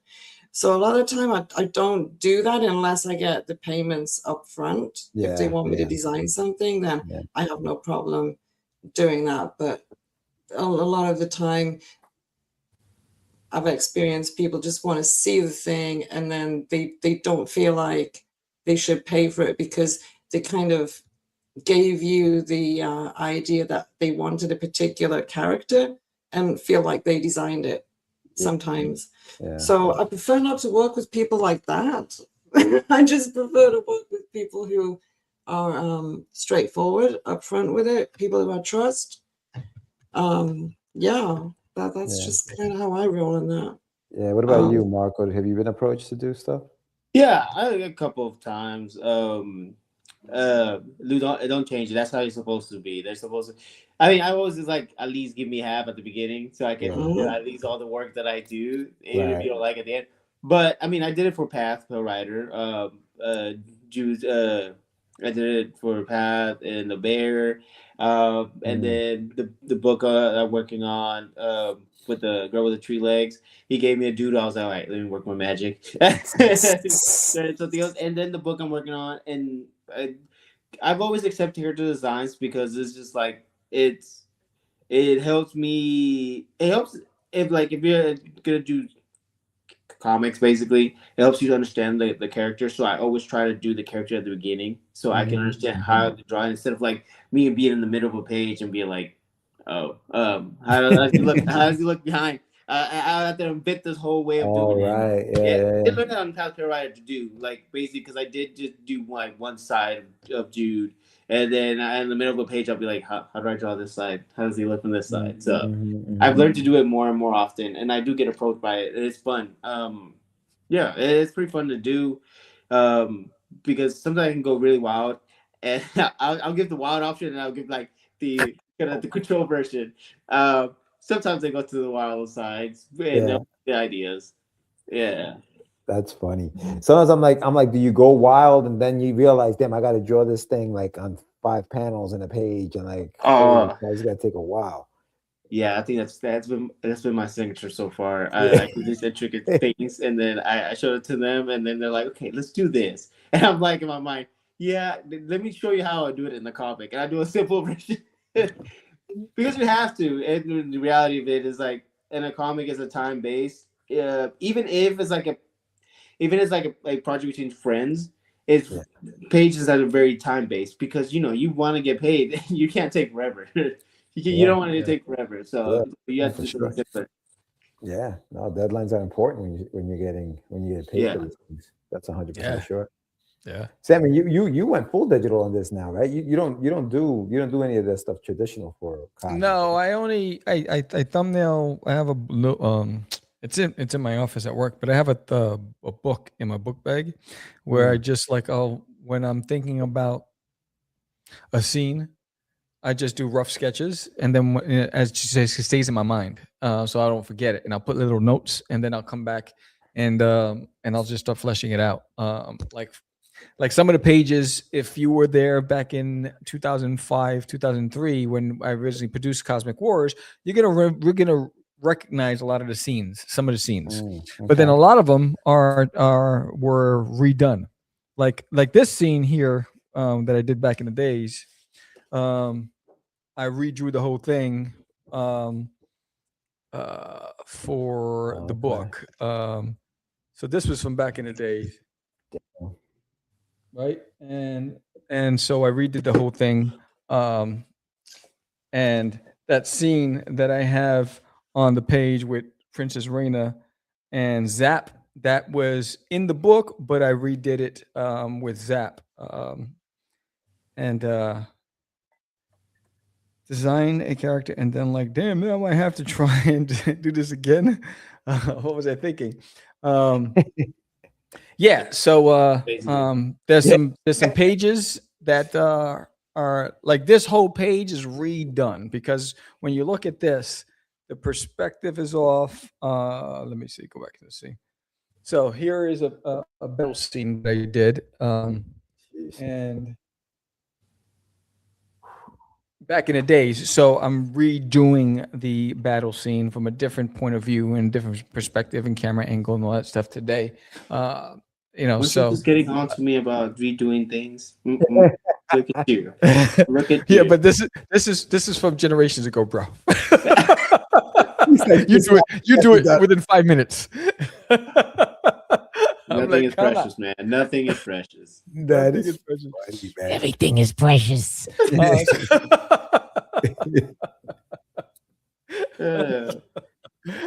Michael's like, what the hell just happened? But yeah, it's but that's what the best part of it, because I had the original storyboards from back in the day, so I was able to go back and look at it and I say what's wrong with the way it looked back then, what needs to change, and then also the story and the plot. Right, I was able to flesh out some things, flesh out the characters, add some characters to the series, really go in deep with the backstory of some of the characters. So, because I introduced a lot of characters in the series, so I really wanted to give you enough with this first introduction that you would want to come back for more. And if you haven't seen the samples, if you're on the Kickstarter page, check out some of the samples of the images. But I'm having the best time putting it together. And most of the time it's 4:30 in the morning. I get up, I get a cup of coffee, and I sit here because I have a couple of hours before I have to go to work, and I start drawing because it's quiet time. Everybody's asleep. I'm not getting any calls from work. I'm not getting bothered. I'm just sitting. The dogs are sleeping, and I can get a lot more done at that time. Yeah. So when you created obviously Scrungy and became Gorf and stuff like that, what was when you started building the cast? Who was your second character that you created? Princess Reina. So it was Gorf, then Princess Reina. It was Gorf and Princess Reina. Yeah, because I needed a love interest, right? And I needed he needed a purpose, right? So what was his purpose? He's going to protect the kingdom of Crystalia. And you know what? All right, he's a guardian. There's got to be another motivation behind just protecting the star and risking his life all the time, right? So what is the motivation? And so that was one of them. And then I needed something. I needed conflict and turmoil. And it was him because he holds himself in high regard. And, he was raised by Professor Ramses. And, he blames himself for the loss of King Nepter at the Great Battle. And because of that, he sees himself as a failure. And he can't look and he can't face the princess because it was her dad. Right. And so he goes off into exile. And but without thinking of the impact, there was no regard to what he's leaving behind and the risk that he just created for the universe. And so they need to find him and they need to convince him to come back. Yeah. No, it's a good story, man. It's a good story. I'm hoping that you continue it. Like it's not just 0. We get 1, 2, 3, 4. We started with issue 0, man, and we're 0. We are 7 backers away from the first raffle of limited edition gold foil trading card sets. The raffling off tonight once we get to 20 backers, or if we get to goal, which we are $147 away from achieving goal. So whichever comes first, I will be raffling this gold foil trading card pack up and to one lucky winner. And but yeah, man, give Gorf a chance. It's so important that this project takes off. This project is an extension of everything that's influenced me. All the talented people in my life that's influenced me, the ones I've known, the ones I don't know, right? And it's just an extension of that, And you can see it, It's like if you were around my generation, Lou, that and you remember Too Close for Comfort. Was it like 84 years ago? Yeah, you were there with me, and and you remember Cosmic Cow. It was that title that made me want to change the name. Oh, did we even have books back then? No, we had the commandments. That's what we had. Scrolls. You had scrolls. We had scrolls. Yes, that's right. Here, check out this here concrete. There's something on it. Yes. And his name was Henry, and he was an artist, and he created a comic strip called Cosmic Cow. And that's how I was like, oh, I need a cosmic. And that's how Cosmic Gorf came. So it went from Scrungy to Cosmic Gorf. And I'm going to show you something. Where is it? I had it here a second ago, which is crazy. I found this too, and I was like, man, Sam, that's just nuts. So Scrungy was, where is it? I just had it. He was the main character. I was writing a comic book about me and my friends, and Scrungy was the imaginary friend in the comic back then. Oh, look at this. Wait till you see this. So this was This was me and my friends. My friends Raymond, Angel, my friend Vanilla, that was my Edward. But it was a typewriter. It was a typewriter, Lou. So I typed it on a typewriter, and that's the images. So there's another page with Scrungy, who became Gorf, and this is them in a junkyard, walking out of a junkyard, and they're hanging out. That was it was pretty interesting. Was it a manual typewriter, or did you advance to electric then? Yeah, that was a ribbon typewriter. I was like, Yeah. Yeah. Did you have like the whiteout on there? yes, I'm bringing it back. I got Polaroids, I got typewriters, I got Hell it yeah, all. dude. You're from way in the past. Marco's like, what is the technology you guys are talking Nah, about? I was saying, What is this magic that you talk of? What is This sorcery. Witchcraft. What is this wizardry? sorcery. Marco was born with an iPad in his hand. Whoa. I was in the 90s. I'm not that. Marco's so advanced with his iPad, he booked his own birth. Marco was born with the Marlboro Man mustache and an iPad in his hand. Yeah. With the mustache, yes. Mustache, yes. Right, I was a hairy baby. Damn. So wait, so Marco, what was so you grew up, you're a 90s kid? I am a 90s. Well, I mean, I was born in 94. I don't know how much I remember from 90s, but I know like No doubt. towards like 98, 99, I remember. But then I came over here. So you're a 2000s. You're like a 2000s kid. Yeah, Dragon Ball Z was basically. That's it. Yeah. I think that's where I watched a lot in Justice League. And I think that's the reason why I'm such a nerd right now. I blame them. I blame them. But yeah, no. I mean, I can say I basically like late 90s and the early 20s is like basically that's most of like where the childhood like really, was. And there's a lot of cartoons like Courage the Cowardly Dog. You got the Ed, Ed and Eddie. I was a major Cartoon Network guy. So wait, so now are you at the age where you see today's cartoons and you're like, those cartoons are trash compared to my cartoons? I mean, are you there yet? I was in my 20s. I look back to Cartoon Network. I was like, what happened here? It's a different style. It's a different understanding. I mean, I think it's because this is like when it was like the 90s and the 2000s. That's when Nickelodeon, Cartoon Network were just doing whatever, they were just trying to get attention from Disney. So they're just going out there, and they came up with all these concepts. Now they're more, I guess, more business wise. Like they have to watch out. They have to be more kid friendly. Yeah. Hey, Charles said Nerd Life is the best life. Big shout out to Charles Dixon. Yeah. I like the wilder, weirder cartoons, I guess. I mean, that's what it was. Sam, you were gonna say something? I thought you were gonna say No, I was like, no. I was trying to get my mouse.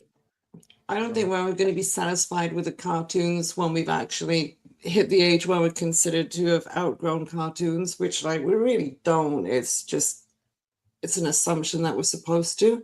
But when you look at what's aimed at the kids now, obviously it's not aimed at us anymore, is it? Right. Yeah. So no, for sure. I'm just like, hey, I'm just happy that they're still doing things like that, and the kids get to see cartoons. That's good enough for me. Even if I don't understand, if I don't get it anymore, I know if they're having the same experience that we had, then hey, that's not a bad thing, right? Yeah. I just want those those wilder. I still watch sometimes the cartoons that are nowadays. I mean, to be truthful, I was like, because I always take my interest. I still like when Pokemon pops up on Netflix, like what's going on with Pokemon. I still cringe. I cringe now more than I used to when I was smaller because the concept is like, okay, this really was sold to me when I was little. But like if you watch the original Pokemon, there was like guns, and then Ash was just like make like really harsh comments. Let's just say that. Yeah. Compared to now, where it's like now it's more like really kid friendly. It's like the weird like Courage the Cowardly Dog was like horror. It was a horror cartoon. I was like, you don't do that now because it's like it will freak someone out. Like you have the courage. Freak out. I think the freak out one from my day was probably like Watership Down for animation. Watership Down was like a pure nightmare with rabbits fighting each other to like, to not being rabbits anymore. I can't say it on here, right? I don't know. But like it was like hardcore, like rabbit scraps and stuff, and Yeah. like there's like this dark shadowy rabbit coming in, you know, and like if you put that on now, people would be like, "You can't show children that." I was just left there watching it, like, there you go. There's Put less a shit rules, down. I guess. The less rules that you could play with. I guess some of the rules. I get it. I'm not gonna like. It's like some of the rules is probably there to protect because they probably went too wild. Yeah, I mean, well, that's what yeah, it is. yeah, For sure. they just don't do that now. But I back think you were then, it funded. was all I think right. someone said you were funded. Sam, you Yeah. funded, buddy. Wow. Congrats, man. There it is. Wow, Done- raffle time. It's raffle Done time. deal. It's raffle time. Yes, it is raffle time. So we got 15 backers, and so I'm gonna work on the raffle. What we do in this. Thank you everybody for getting us funded. So now we get the first raffle going. So if we get to 20 backers before we end, that's 5 backers away. We'll do a second raffle. So the first one is the limited edition gold foil trading card set for Forbidden. So if you missed Forbidden the campaign last time out, you get the chance to get the 10-pack trading card, gold foil. So let me put this thing together. It's 1 through 15. Hold on. And then we'll do the raffle. We'll spin that wheel. So I got to get rid of those, get rid of those. That's awesome. Yeah, man. Congrats, bro. Yeah, Thank man. you. Well, I think thank you guys. I mean, for honoring me with this amazing art I that you didn't do guys anything. did. I Doodle. I didn't do any other work. I just did one thing. You did the whole book. Yeah. Right. Yeah. That's the thing. We were inspired. I don't know if you realize it, Sam, but like I personally don't do things that I'm not interested in. It's like it's that simple. Like if somebody asks me to do something and I'm just not feeling it, I'm probably not going to do it. Yeah. So your characters, what you created, has inspired. I can talk for myself. I'm sure Marco feels the same. He got inspiration to do that because he wanted to. It's not like we just do it because it's like it's something we have to do. We want to do it. Yeah. Thank you, man. That's amazing. You guys are trying to get me emotional and stuff, man. You know I'm a Cancer. You can't be doing that. But I do appreciate it. No, seriously. I mean, I'm a big fan of both of you and your work, and to get to see what you guys did was just amazing. It's two different perspectives. Amazing. I was thrilled. I was like, I get to be a part of Cosmic Wars. How cool is that? Yes. Like, yes. really, think about it that way. I get to be a part of that. And you invited me to be part of that. So I'm grateful for that. Thank you.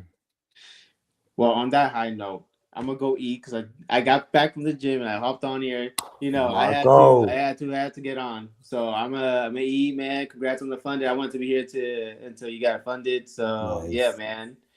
It's only gonna go from here, bro. Thank you. Yeah, I'm gonna check in on Texacoma. I'm gonna send them a message. Be like, hey, is there a table? They're gonna put me next to Lori. They always do. Hey, there's not a bad spot to be. You know, it's not. She's a seller. It's not. Me and Lori are always like right next to each other. It's No, funny. It's funny. be right there. She's got food. She's got supplies. You do She's something got right next to supplies. She always Yeah. takes care of me. She always takes care of me. Hot sauce, sour bread. She's got cookies. Yeah, she's got it all. See, She's got it all. Yeah, no, she Yeah. gave me cookies. She'll be like, Oh, here you go. and she's apparently going to have the moves when she takes on George for the moves. Yeah, you know what? That's I thought twice about that. She started Oh yeah, I thought you moonwalking. would. She started moonwalking. I was like, I'm done. I'm good. Yeah, I thought you would. I I'm showed good. you. That's it. It's like I'm scared good. you off. And if she brings that onesie with her, it's over. Oh, forget yeah. about it. Forget over. about it. And if she does the dance off with you with the onesie, it's over. That's what I'm Yeah. saying. That's exactly what we're talking about. Well, Yeah. Marco, yo, dude, Thank you. good talking to you, my brother. Yeah, for sure, Hopefully, man. hopefully you head out there and I'll see you in person, dude. For sure. I will let y'all know. All right, y'all have a good one. You too, Later, brother. Peace. All right, so let's spin the wheel. If it lands on a digital backer, you'll get a digital reward. If it lands on a physical backer, you're going to get this limited edition gold foil Forbidden trading card deck. So let's spin that wheel. Oh, drop system. All right, let's see. Backer number 6. Ooh, back 6. number All right. 6. All right. So I got to see who backer number 6 is. In 1 second. If you know who you are, then just put it in the comments if you know who you are. Let's see. Backer number 6. Coming number 6. Aurelius Delgado is backer number 6. There you go. She gets the limited edition trading card set. Wow. Aurelius has been around since issue number 1 of Duty, bro. Dude, the good thing is you could probably give it to her at Texoma. You didn't have to mail Is it. she coming?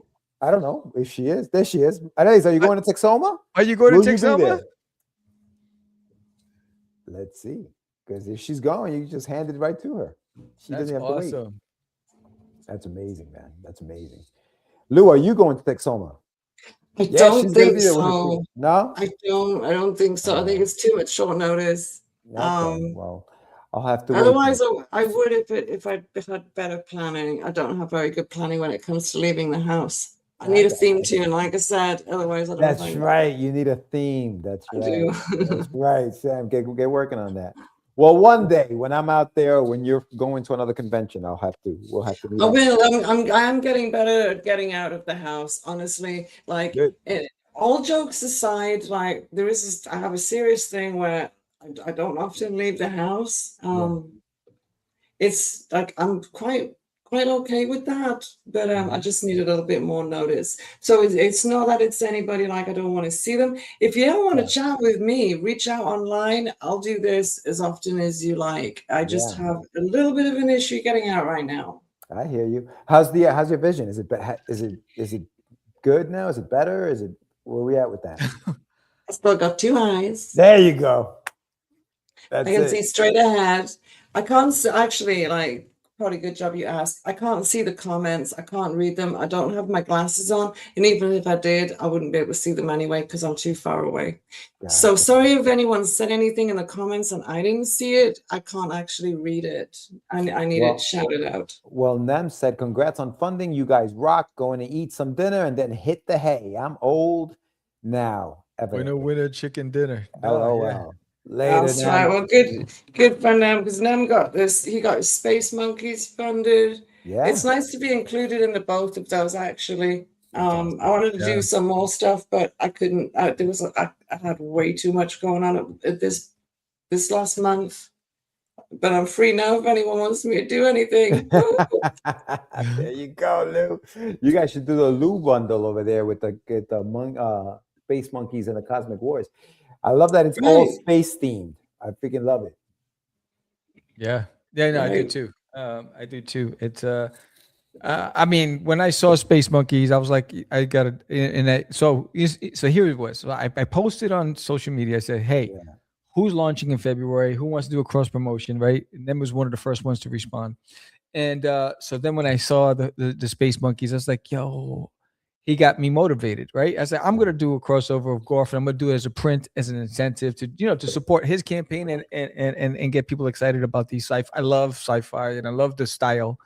And he was all in, with promotion. So I was feeding off of his energy. So every time he was like, I'm going to do this, I said, well, I'm going to do this, right? So it was just like feeding off of that. And so it's pretty cool.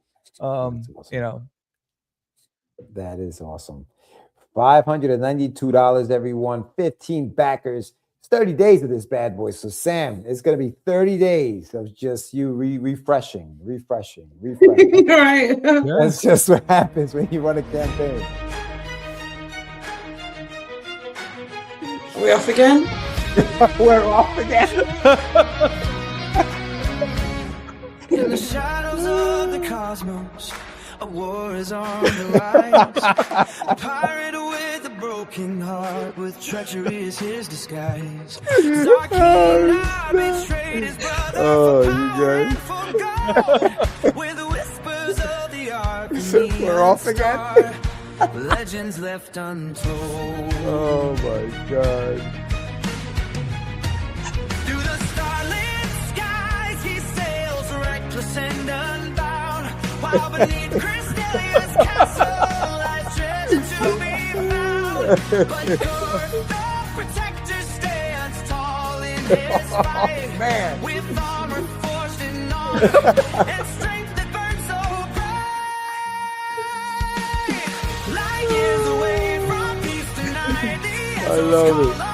The universe, a battlefield where hope ignites the flames. Hold fast to your courage. Oh my For God. Earth is on your side. We're warriors in a cosmic war. That's what I'm charging you all, Sam.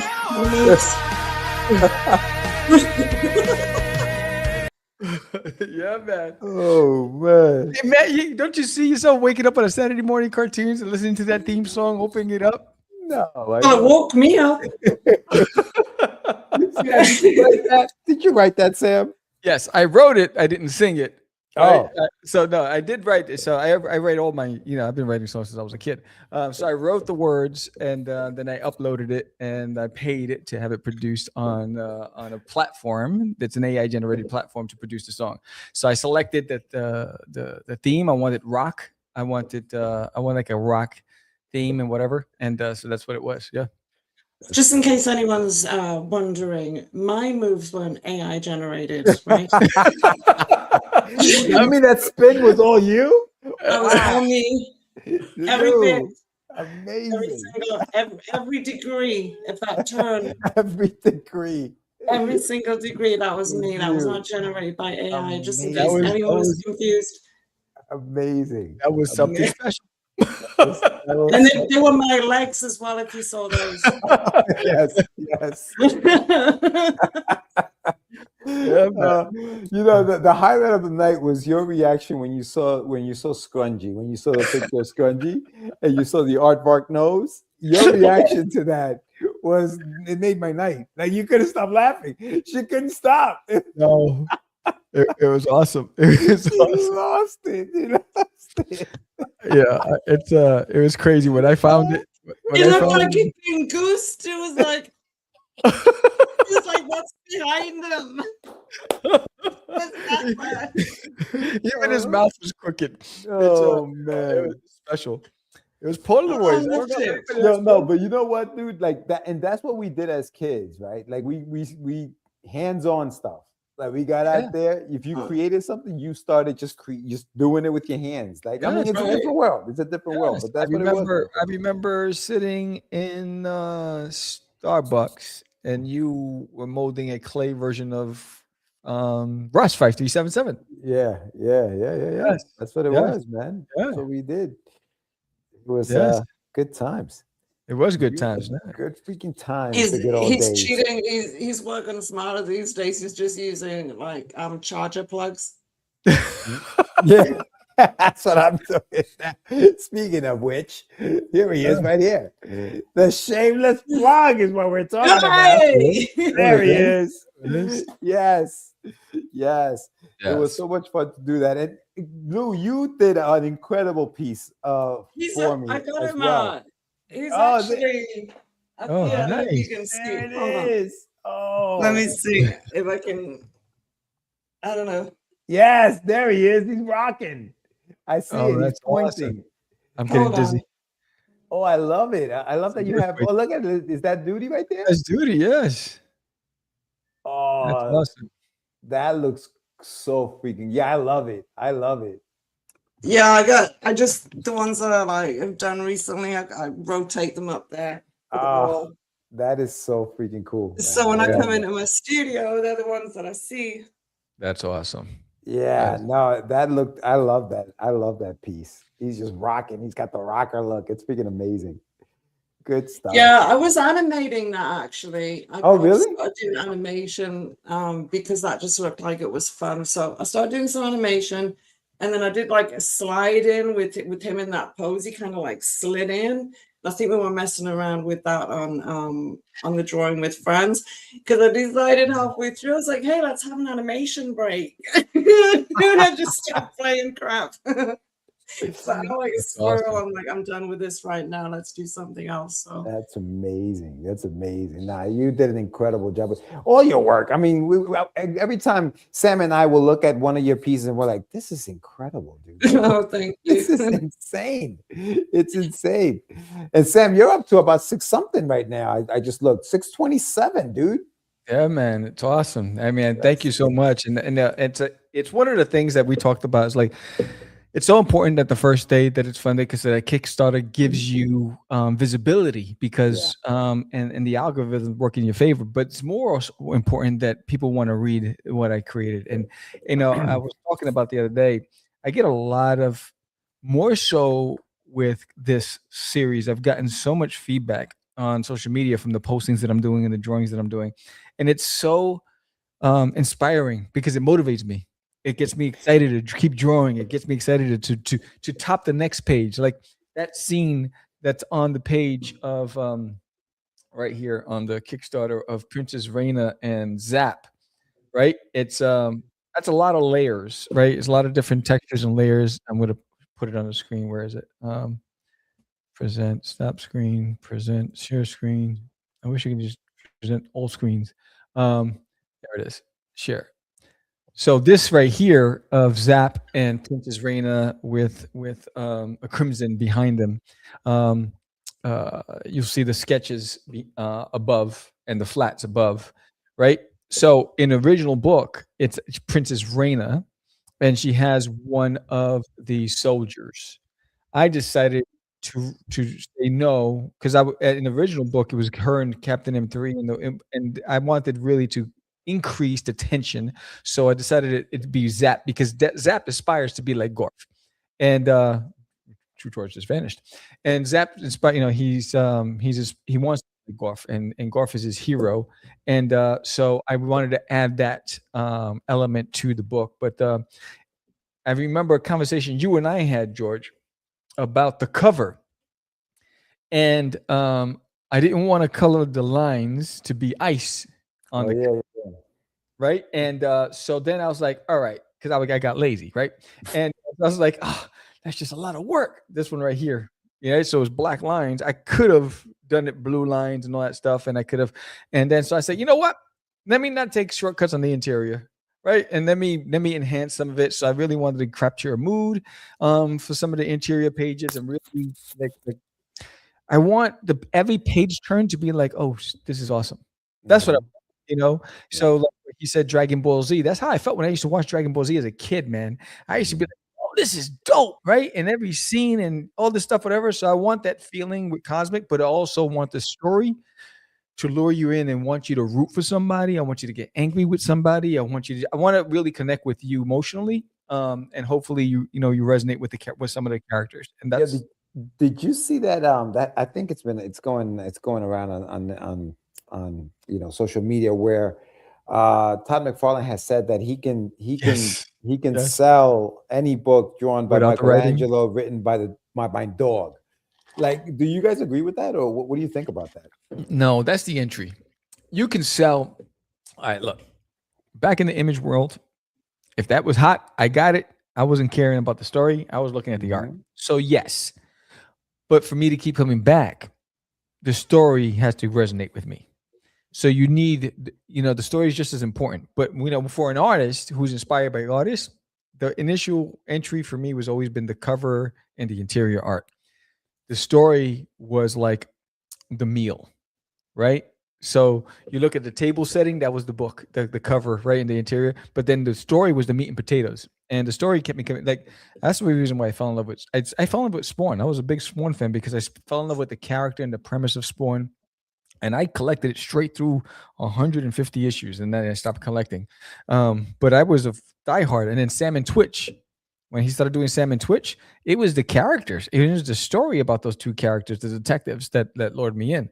So I think he has a point, yes, but it's not sustainable because you're not going to keep coming back. Because after a while, like, I got the art, so it's all right. And people want substance. So it's, as an artist, I believe you need strong writing to complement and keep people coming back. What do you think, Lou?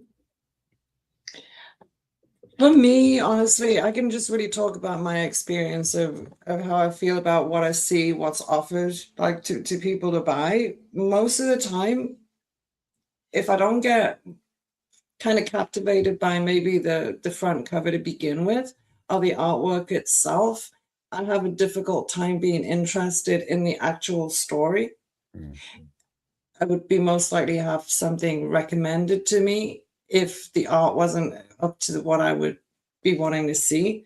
I would give it a chance if somebody recommended it, but I tend to base what I buy on whether I like it, not because they're saying that I'm going to like it. If I don't like it, I'm not getting it. I don't care Right. who it is, what they're Mhm. trying to sell me, because I know what it takes to do some of that artwork. And if I look at it and think that I'm seeing, especially when I'm seeing independent artists doing a lot of stuff that's way better, Yeah.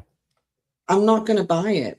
Right. In fact, I can't remember the last time that I bought anything that you would consider to be like mainstream, whatever. Why do I need that? Everyone's Yeah. talking about it anyway. I think I know what it is. I want to Mhm. know, I want to buy the things that is like not out there yet. I want to buy the new stuff, which I believe is with independent creators every single time. Yeah. Yeah. You know, I think that Todd McFarlane can sell art and not worry about the Yeah. story. Todd Yeah. can, because he's Todd, Right. right? He can do Right. that. We can't afford to do that. We have to have a story behind good artwork. But I also think that artwork, like you said, Lou, and I think that if you have a really good looking cover, that's going to get people at least interested, especially on Kickstarter, for example. They can't Right. read your story on Kickstarter, but they can see the images, and those images have to sell that book. Mhm. Once they get it, and here's the funny thing about Kickstarter. A lot of the people that get these books on Kickstarter, half of them don't read it. They don't. It just sits in a pile because either they supported it or they like the artwork. They're going to take that book out, maybe hang it up because they love the artwork on the cover. You know, maybe it's a blue Right. cover that they love. And now they're waiting for that second issue to come out. And again, the story can be written by anybody. It doesn't matter at that point. Yeah. Mhm. Because the artwork is going to sell it. So from that standpoint, I guess he's correct, right? He's right. You could sell art, but and who cares who wrote the story? Because of today, people don't really, not too many people read comics anymore, to be honest. Right? That's the Yeah. harsh truth of this whole thing. I'm, as a writer, I put everything into the story because I do believe, like I think there was a comment that Mariano said, good writing keeps you coming back. And I believe that Right. as well. I really do believe that as well. But in today's world, artwork is what's going to sell you, especially on crowdfunding, because they can't read your story in crowdfunding. They can only No. see the Right. pretty pictures, you know?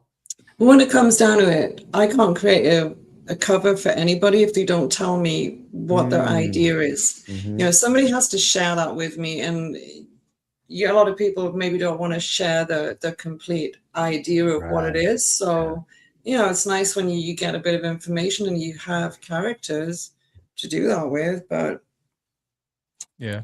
I mean, I do think it's a huge part anyway, the actual cover itself. Oh, I'm sorry. If you hear whining, I've got a dog who's telling me it's her Oh. dinner time. Oh, Okay. yum, give me some. The cats are on the other side of the door too, and they're probably like going, "Hey, tell her it's dinner time." I'm like, "Yeah, I know." All right. Michael got forbidden, ready to rock and roll. That's Nice. awesome. Nice. Michael also says, I believe he's right, but I also believe story is important. Comics are a visual medium, but the writing keeps you wanting more, keeps you interested Right. beyond the art. Yeah. Yeah, I that's mean, true. It it goes does. hand in hand. It goes hand in hand. Yeah. You know, but you know, as an artist, I'm always attracted by the art first, and then if I'm picking up a book, comic book, then it's the story that's going to keep me coming back. Yeah. Yeah. Well, I just But I had to can, do yeah. my. Sorry, I was just saying before I go, I had to do like I do covers based on what people are trying to represent in their story. So when I do the cover, I'm trying to capture something in.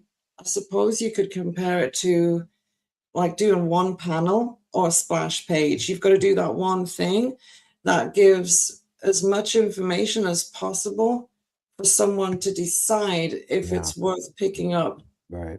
to Yeah. see what the story is actually about. So as an artist, I have to represent what the writer has already put down, and I have to try and represent it accurately for them to be comfortable with what I'm putting on the front, or what they want me to put on the front. Yeah. Yes. It's true. I've got to tell the story correctly to a degree with pictures, with one picture now. Yep. 100%. Lou, you've been amazing. Thank you so much for coming and joining us tonight. Yes, thank you so much. Thank you for putting up with me. I think you're a little bit crazy.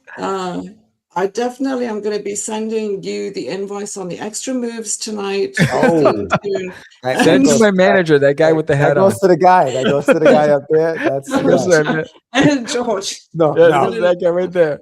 Yes. Will it help if I told you I like your nails? Is that going to help? Can you send me? I'll give you a discount. Oh, great. I thought that heel kick was awesome. Right? Hey, it wasn't just one. I had both legs. You did. That's going to cost extra. I know. I know. It did. Yeah. I mean, I could. No, I'll tell you what. As soon as you're friends, we'll call out 2 for 1. There you go. All right. Well, I should probably go. I should quit while I'm ahead. You're all funded. Yay. Bye, Lou. And hello, everybody in the chat who's still there, or anyone who comes back to this. Come and see me on my channel. Who knows? I might actually do something there. There you go. Yes. Thanks, Lou. Thank you, Lou. All right.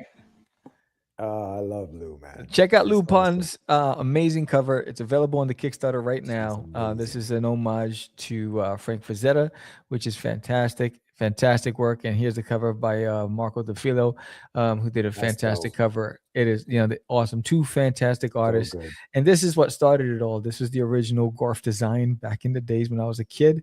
That's Cosmic Gorf. He was scrungy and became Cosmic Gorf. Thank you everybody for coming out tonight. Again, when we get to 20 backers, I would do another raffle. Aurelis Delgado, she won the gold foil limited edition forbidden trading card set, which I'll give it to her personally at Texoma next weekend.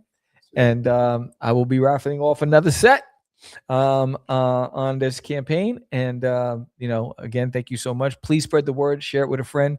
You will not I won't let you down with this book. I promise. I'm working my tail off to give you a really fantastic, fun story. And for those who grew up in our generation, the nostalgic part's going to come back and you're like, man, I want to bring the fun back in comics. It's just great characters, great story, and just a great escape. And thank you all for joining me tonight, man. It's been fun. This has been great. This was great, dude. This was great. I'm telling you, Cosmic Wars, man, it's going to take off. This is going to be great. You're already at 627. You've made your goal first night. You know what I mean? Now we're from launch. We hit funding. There you go. And now it's all about the stretch goals. Some fun now it's stuff, all about I'll start working on stretch goals tonight. I gotta get creative with it. I didn't put any stretch goals because I never do until we achieve the goal. So I'll start putting some stretch goals in there. It'll be posted by tomorrow. Thank you so much. Thank you, Lou. You were fantastic. And man, again, if 5 backers away, so for every 20 backers, I'll host a raffle, and then we'll have some stretch goals as well. So, and I'm giving away some really cool stuff. But and if you like this episode, leave us a thumbs up, hit that like and subscribe button, tell a friend. If you really dig my work, please share it out. Share it to your community of friends. If you're a fan of Marco and Lou Pons as well, please let them know where they can get a hold of some amazing artwork from these guys as well. But yeah, man, thank you all for coming out. It's really been fun tonight. And we'll see you next week. Yeah. I'll also be I think I'm on Keith Gleason's show next week. So yes, and then I'll be on Story Comics soon. I'm in a few podcasts in the next few weeks. So again, and if you have any questions about the characters or the art or whatever, just hit me up.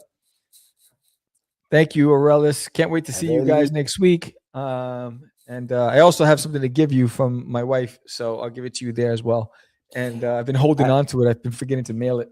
Arelis, bring one, a couple of your bracelets. I wanna buy one. So bring that stuff with you. I know you're doing that as well. So big shout out to her. Follow Arelis online and pick up some of her stuff. She's got some beautiful bracelets and things like that. Yes, and we got to get you on the show so you can talk about your bracelets. Yes. Come on in. Yeah, man. This is the spot. So Let's With go. that said, I am Sam the Crazy Man Vera. George the Dreamer Medina. Peace. And we are out. It's just easy. It's not. No, it's about my friend Acquisa, man. Say my name, right? This is what you were thinking? Oh, he described me. He said, I'm the what? Catch the Craze. You're listening to Catch the Craze. You're listening to Catch the Craze. To Catch the Craze. You are listening to Catch the Craze on Catch the Craze. You're listening to Catch the Craze.